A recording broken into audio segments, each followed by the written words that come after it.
CCTV short news നിങ്ങൾക്കായി സമർപ്പിക്കുന്നത് power guard solar system Koonamuchi. നമസ്കാരം. CCTV ഷോർട്ട് ന്യൂസിലേക്ക് സ്വാഗതം. പഹൽഗാം ഭീകരാക്രമണത്തെ അപലപിച്ച് പ്രധാനമന്ത്രി നരേന്ദ്രമോദി. പഹൽഗാം ഭീകരാക്രമണം രാജ്യത്തിന്റെ ആത്മാവിനേറ്റ മുറിവാണെന്നും ഭീകരാക്രമണം നടത്തിയവർക്കും ഗൂഢാലോചന നടത്തിയവർക്കും കടുത്ത ശിക്ഷ നൽകുമെന്നും നരേന്ദ്രമോദി.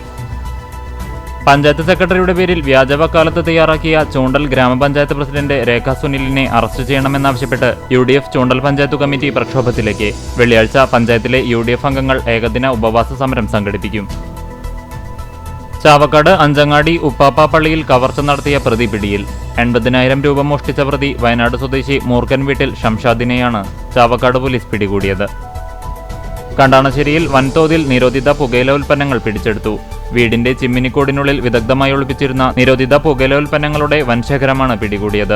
സംഭവത്തിൽ ഒരാളെ എക്സൈസ് കസ്റ്റഡിയിലെടുത്തു. എരുമപ്പെട്ടി കിഴക്കേങ്ങാടിയിൽ പൈപ്പ് പൊട്ടി ശുദ്ധജലം പാഴാകുന്നു. വായനശാലയ്ക്ക് സമീപമാണ് കുടിവെള്ള വിതരണ പൈപ്പ് പൊട്ടിയത്. അണ്ടത്തോട് നാക്കോലയിലെ കൾവർട്ട് നിർമ്മാണം അശാസ്ത്രീയമാണെന്നാരോപിച്ച് BJP പുന്നീർകുളം പഞ്ചായത്ത് കമ്മിറ്റി രംഗത്ത്. കടവല്ലൂർ പഞ്ചായത്ത് കുടുംബശ്രീ വാർഷിക പൊതുയോഗം ചേർന്നു. കമ്മ്യൂണിറ്റി ഹാളിൽ ചേർന്ന പൊതുയോഗം പഞ്ചായത്ത് പ്രസിഡന്റ് PI രാജേന്ദ്രൻ ഉദ്ഘാടനം ചെയ്തു.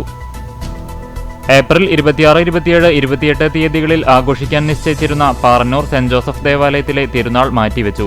ഫ്രാൻസിസ് മാർപ്പാപ്പയുടെ വിയോഗത്തെ തുടർന്നുള്ള ദുഃഖാചരണത്തിനു ശേഷം മെയ് 8, 9, 10 തീയതികളിൽ തിരുനാൾ ആഘോഷിക്കും. ഫുട്ബോളാണ് ലഹരിയെന്ന മുദ്രാവാക്യമുയർത്തി Chemmannur Appunni memorial higher secondary സ്കൂളിൽ ഫുട്ബോൾ പരിശീലന ക്യാമ്പ് തുടങ്ങി. പുന്നീർകുളം പഞ്ചായത്തിൽ വിവിധയിടങ്ങളിൽ തെരുവു വിളക്കുകൾ പ്രകാശിക്കാത്തതിന്റെ പ്രതിഷേധ സൂചകമായി UDYF കമ്മിറ്റിയുടെ നേതൃത്വത്തിൽ പഞ്ചായത്തിന് മുന്നിൽ സൂചനാ സമരം നടത്തി.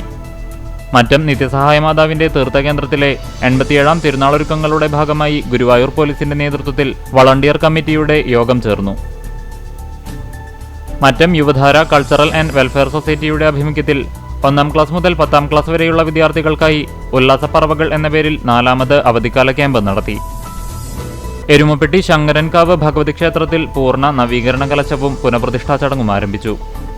ആക്കിക്കാവ് അഗതിയൂർ ചേനപുരം ശിവവിഷ്ണു ക്ഷേത്ര പ്രതിഷ്ഠാദിനത്തിന് മുന്നോടിയായി നടക്കുന്ന ശ്രീ ശുഗമണ്ഡലി ശ്രീമദ് ഭാഗവത സപ്താഹയജ്ഞത്തിന് തുടക്കമായി. വേലൂർ തണൽ ചാരിറ്റബിൾ ട്രസ്റ്റിന്റെ ആഭിമുഖ്യത്തിൽ സൗഹൃദ സംഗമം നടന്നു. നമ്മൾ ജീവിക്കുക ഒരാശയത്തിനു വേണ്ടി എന്ന പ്രമേയത്തിൽ കേരളത്തിലുടനീളം സുന്നി യുവജന സംഘം നടത്തുന്ന 72ാമത് സ്ഥാപക ദിനത്തിന്റെ ഭാഗമായി അകലാട് സൗത്ത് യൂണിറ്റിൽ പതാക ഉയർത്തി പ്രതിജ്ഞ ചൊല്ലി. CCTV ഷോർട്ട് ന്യൂസ് നിങ്ങൾക്കായി സമർപ്പിക്കുന്നത് power guard solar system Koonamuchi. ഇതോടെ ഷോർട്ട് ന്യൂസ് സമാപിക്കുന്നു. കൂടുതൽ വാർത്തകൾക്കും വിശേഷങ്ങൾക്കും ഞങ്ങളുടെ web page, Facebook page, YouTube എന്നിവ സന്ദർശിക്കുക. തത്സമയ വാർത്തകൾക്കായി www.cctv online.tv സന്ദർശിക്കുക. നമസ്കാരം.